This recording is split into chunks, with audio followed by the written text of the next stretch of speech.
حور کی کہانی۔ چلے ہیں سنتے ہیں حور کی کہانی کو حور کی ہی زبانی۔ میرا نام حور ہے، ہم 4 بہن بھائی ہیں۔ میں سب بہن بھائیوں میں سب سے چھوٹی ہوں اور سارے گھر کی لاڈلی بھی ہوں، اسی لیے سب گھر والے مجھ سے بہت محبت کرتے ہیں۔ میں تب 10ویں کلاس میں تھی، یہ انہی دنوں کی بات ہے جب ہمارے پیپر شروع ہونے والے تھے اور آج ہمارا اسکول میں آخری دن تھا۔ آج ہم بہت اداس تھے، ہم سب سہیلیاں بہت دکھی بھی تھیں کیونکہ ہم سے ہماری وہ جگہ چھین رہی تھی جہاں پر ہمارا قیمتی وقت گزرا، ہماری وہ یادیں، ہمارا وہ بچپن گزرا تھا۔ لیکن جیسے کیسے ہمارا وہ دن روتے دھوتے گزر گیا اور ہمارے پیپر شروع ہو گئے جو کہ کچھ ہی دنوں میں ختم ہو گئے۔ اب ہم پیپر سے فارغ ہو گئی تھی۔ اب تو میں سارا دن گھر پر ہی رہتی، سارا دن میں موبائل پر لگی رہتی یا پھر ٹی وی دیکھ لیتی۔ بس اسی طرح میرا وقت گزر رہا تھا اور کچھ ٹائم بعد ہمارا رزلٹ بھی آ گیا۔ میں بہت اچھے نمبر لے کر پاس ہوئی تھی، سب گھر والے مجھ سے بہت خوش تھے۔ بس پھر کچھ ہی دنوں میں میرا ایڈمیشن کالج میں ہو گیا۔ میرے ساتھ میری 2 سہیلیوں نے بھی اسی کالج میں ایڈمیشن لیا تھا۔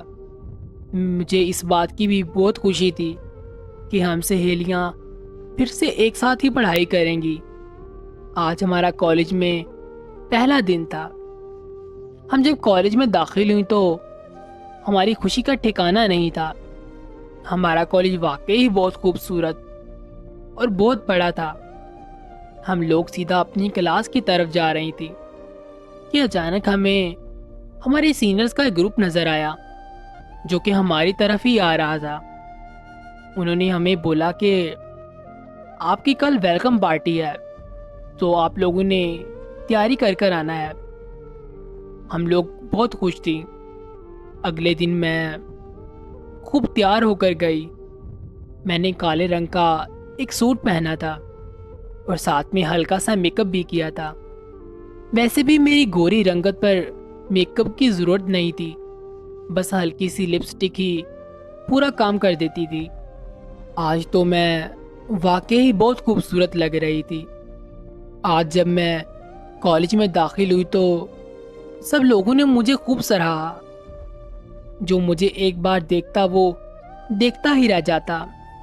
ایک بار دیکھنے والی نظر دوبارہ مڑ کر مجھے ضرور دیکھتی۔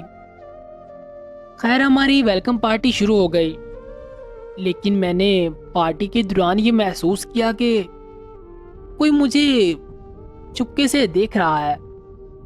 میں نے ادھر ادھر دیکھا تو مجھے کوئی نظر نہیں آیا، لیکن پھر مجھے ایک لڑکا نظر آیا جو چوری چھپے میری طرف ہی دیکھ رہا تھا۔ جب میں نے اس کی طرف دیکھا تو اس نے اپنا چہرہ گھما لیا۔ یہ دیکھ کر مجھے ہنسی بھی آ گئی، لیکن اس نے پھر میری طرف دیکھا اور میرے دیکھنے پر وہ میری طرف ہی آ گیا۔ اس نے مجھ سے میرا نام پوچھا۔ سلام دعا ہونے کے بعد وہ مجھے کافی اچھا انسان لگا تھا۔ بس یوں ہی ہماری دوستی بھی ہو گئی۔ ایک دن اس نے مجھ سے پوچھا کہ کیا آپ مجھے اپنا نمبر دے سکتی ہیں؟ پہلے تو میں ڈر رہی تھی، لیکن پھر ہم نے نمبر ایکسچینج کر لیا۔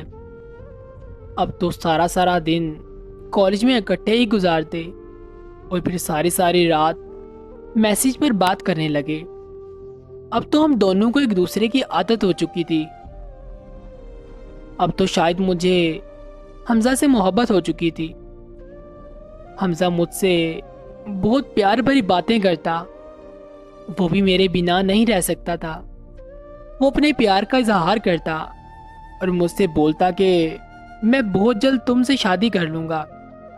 میں بھی بہت خوش تھی کہ ایک دن حمزہ نے مجھے بولا کہ وہ مجھے اکیلے میں ملنا چاہتا ہے۔ میں نے اسے ملنے سے انکار کر دیا کیونکہ میں جانتی تھی کہ اکیلے ملنے کا مطلب کیا ہوتا ہے۔ حمزہ نے مجھے اپنی محبت کی قسمیں دی اور بولا کہ جان کیا تمہیں مجھ پہ اعتبار نہیں ہے؟ کہ تمہیں میری محبت پہ اعتبار نہیں ہے؟ میں محبت کے ہاتھوں مجبور اس سے ملنے کو تیار ہو گئی۔ حمزہ مجھے ایک ہوٹل میں لے گیا۔ اس نے پہلے سے ہی ہوٹل میں ایک کمرہ لے رکھا تھا۔ وہ مجھے ایک ہوٹل کے ایک کمرے میں لے گیا۔ اس نے مجھے کمرے میں بیٹھنے کو کہا اور خود وہ باہر چلا گیا۔ جب وہ واپس آیا تو اس کے ہاتھ میں جوس کا گلاس تھا۔ اس نے وہ جوس مجھے پینے کو دیا، جسے پینے کے بعد مجھے نیند سی آنے لگی اور مجھ پر بے ہوشی طاری ہونے لگی۔ بس کچھ ہی دیر میں نیند کی غش میں چلی گئی۔ جب میں اٹھی تو میں نے اپنی حالت دیکھی اور میں حیران رہ گئی، کیونکہ میں برنا حالت میں بیڈ پر لیٹی ہوئی تھی۔ میں نے غصے سے اس کی طرف دیکھا اور وہ میرے قریب آ گیا۔ جیسے ہی وہ میرے قریب آیا تو میں نے ایک تھپڑ دے مارا۔ حمزہ نے مجھے بولا کہ یہ کیا بدتمیزی ہے؟ ہم نے شادی کے بعد بھی تو ملنا ہی تھا، تو ابھی ملنے میں کیا حرج ہے؟ یہ سنتے ہی میں نے ایک اور تھپڑ دے مارا۔ مجھے سمجھ نہیں آ رہا تھا کہ اب میں کیا کروں، کیونکہ میری عزت تو میرے ہاتھوں سے جا چکی تھی۔ لیکن مجھے کیا معلوم تھا کہ ابھی تو میرے ساتھ بہت کچھ ہونا باقی ہے۔ میں جیسے کیسے ٹھوکریں کھاتی اپنے گھر پہنچ گئی۔ اب تو میں نے کالج جانا بھی بند کر دیا تھا۔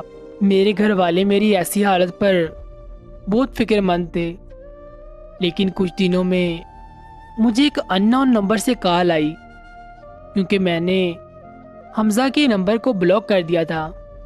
جب میں نے کال اٹھائی تو مجھے حمزہ کی آواز آئی۔ حمزہ نے مجھے بولا کہ کل مجھے اسی جگہ پر ملنا جہاں سے میں نے تمہیں پک کیا تھا۔ میں نے حمزہ کو بہت باتیں سنائی اور فون بند کر دیا۔ حمزہ نے مجھے ایک میسج کیا، اس میں لکھا تھا کہ اگر تم مجھے کل نہ ملی تو میں تمہاری بنائی ہوئی ویڈیو کو وائرل کر دوں گا۔ ویڈیو کا نام سنتے ہی میرے رونگٹے کھڑے ہو گئے۔ میری آنکھیں جو پہلے ہی بھیگی ہوئی تھی، اب تو وہ جیسے سمندر بن گئی۔ میں نے فوراً اسی نمبر پر کال کی اور حمزہ سے پوچھا کہ تم کس ویڈیو کی بات کر رہے ہو؟ حمزہ نے بولا کہ جب کل ملو گی تو میں تمہیں ویڈیو بھی ضرور دکھاؤں گا۔ جیسے کیسے عزت کے ہاتھوں مجبور میں پھر حمزہ کے پاس چلی گئی۔ حمزہ نے مجھے وہ ویڈیو دکھائی تو میں حیران رہ گئی، کیونکہ وہ میری ہی ویڈیو تھی جو اس نے مجھ سے زبردستی کرتے ہوئے بنائی تھی۔ حمزہ نے مجھے بولا کہ اگر تم نے آج میری بات نہ مانی تو میں یہ ویڈیو وائرل کر دوں گا۔ عزت کے ہاتھوں مجبور مجھے اس کی بات ماننی پڑی، اور یوں ہی حمزہ مجھے بلیک میل کرتا رہا۔ ایک دن تھک ہار کر میں نے حمزہ کو جواب دے دیا۔ اس نے مجھے بولا کہ بس آج ایک بار مجھے مل لو، اس کے بعد میں یہ ویڈیو خود ہی ڈیلیٹ کر دوں گا، کیونکہ اب تو میری شادی ہونے والی ہے۔ میں اسی جگہ پر پہنچ گئی جہاں سے حمزہ مجھے پک کر کے ہوٹل میں لے جاتا تھا، لیکن آج ابھی تک حمزہ اس جگہ پر نہیں پہنچا تھا۔ کچھ ہی دیر بعد مجھے دور سے حمزہ کی گاڑی آتی دکھائی دی، لیکن آنکھ جھپکتے ہی ایک زوردار ٹرک نے حمزہ کی گاڑی کو کچل ڈالا۔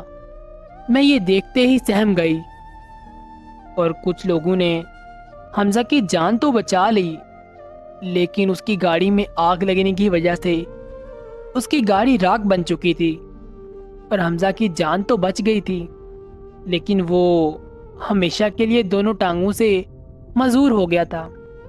اور جس ویڈیو کی وجہ سے وہ مجھے دھمکی دیتا تھا، اس کا وہ موبائل بھی اسی گاڑی میں راکھ ہو گیا۔ بس اب تو میں اپنی زندگی کی طرف لوٹ آئی تھی، کیونکہ میری مانگی ہوئی دعا کہ یا رب مجھے انصاف دلانا، شاید مجھے اپنے رب کی طرف سے انصاف مل گیا تھا۔ اب میں اپنی زندگی کی طرف واپس لوٹ آئی۔ میں نے کالج جانا دوبارہ سے شروع کر دیا۔ آج جب میں کالج سے باہر نکلی تو مجھے ایک گاڑی کے پاس ایک ویل چیئر پر بیٹھا شخص نظر آیا، جس کو دیکھتے ہی میں پہچان گئی، کیونکہ وہ اور کوئی نہیں بلکہ حمزہ ہی تھا۔ اسے دیکھتے ہی میں خود ہی اس کے پاس چلی گئی۔ وہ میرے لیے ہی آیا تھا، وہ مجھ سے معافی مانگنا چاہتا تھا۔ حمزہ نے مجھے دیکھ کر بولا کہ کیسی ہو حور؟ میں چپ رہی۔ حمزہ نے مجھے دیکھ کر بولا کہ یہ دیکھو، تمہارے ساتھ زیادتی کرنے کی سزا۔ میں ہمیشہ کے لیے معذور ہو گیا ہوں، اب میں کسی اور کا محتاج ہو گیا ہوں۔ شاید یہی میری سزا ہے، اور مجھے کوئی دکھ نہیں اپنی اس سزا کا، کیونکہ جو کچھ میں نے تمہارے ساتھ کیا یہ تو اس کے آگے بہت کم ہے۔ اس نے مجھ سے بولا کہ آج میں تم سے معافی مانگنے آیا ہوں، خدا کے لیے مجھے معاف کر دو، تمہاری معافی سے شاید میری قبر کا عذاب کچھ کم ہو جائے گا۔ میں نے حمزہ کو بولا کہ یہ تمہارے گناہوں کی سزا ہے جو تم نے نہ جانے اور کتنی معصوم لڑکیوں کے ساتھ کیا ہے۔ حمزہ نے بولا کہ بس تم مجھے معاف کر دو، میرے لیے یہی سزا کافی ہے کہ اب میں پوری زندگی اسی ویل چیئر پر گزار دوں گا۔ وہ روتے ہوئے میرے پیروں میں گر گیا، اور میں نے بولا کہ میں نے تمہیں معاف کر دیا ہے، لیکن خدا را اب کبھی بھی مجھے اپنی شکل نہ دکھانا۔ یہ کہنے کے بعد میں وہاں سے واپس اپنے گھر آ گئی، اور اس دن کے بعد مجھے کبھی وہ شخص نظر نہیں آیا۔ اور آج اس بات کو 7 سال ہو گئے ہیں، میری شادی بھی ہو گئی، اور میرے 3 بچے ہیں، 2 بیٹیاں اور 1 بیٹا۔ میں اپنی زندگی میں بہت خوش ہوں، اپنے بچوں اور اپنے شوہر کے ساتھ، لیکن جب جب مجھے یہ واقعہ یاد آتا ہے تو میرے رونگٹے کھڑے ہو جاتے ہیں۔ میرے دل میں ایک ڈر سا ہے، نہ جانے وہ ڈر کیوں ختم نہیں ہوتا۔ تو یہ تھی میری زندگی کی کہانی، میری آپ بیتی۔ یہ ایک سچی کہانی ہے، اس میں کرداروں کے نام تو چینج کر دیے ہیں، لیکن یہ میری اپنی ذاتی کہانی ہے۔ تو ہم امید کرتے ہیں کہ آپ لوگوں کو حور کی کہانی پسند آئی ہوگی۔ یہ واقعی میں ایک آپ بیتی کہانی ہے، جس میں کردار کے نام تو چینج کر دیے گئے ہیں، لیکن یہ ایک آپ بیتی کہانی۔ امید کرتے ہیں آپ لوگوں کو یہ کہانی، یہ سٹوری بہت پسند آئی ہوگی۔ اگر آپ لوگ ایسی مزید کہانیاں دیکھنا اور سننا چاہتے ہیں تو آپ لوگوں سے گزارش ہے کہ ہمارے چینل کو سبسکرائب کر دیں اور لائک کر دیں، اور بیل آئیکن کا بٹن ضرور پریس کریں تاکہ ہماری حال آنے والے نئی ویڈیو کا نوٹیفیکیشن سب سے پہلے آپ تک پہنچ پائے۔ تو اسی کے ساتھ ہمیں دے اجازت، انشاءاللہ ایک نئی ویڈیو کے ساتھ پھر ملاقات ہوگی۔ تب تک اللہ حافظ، اللہ نگہبان۔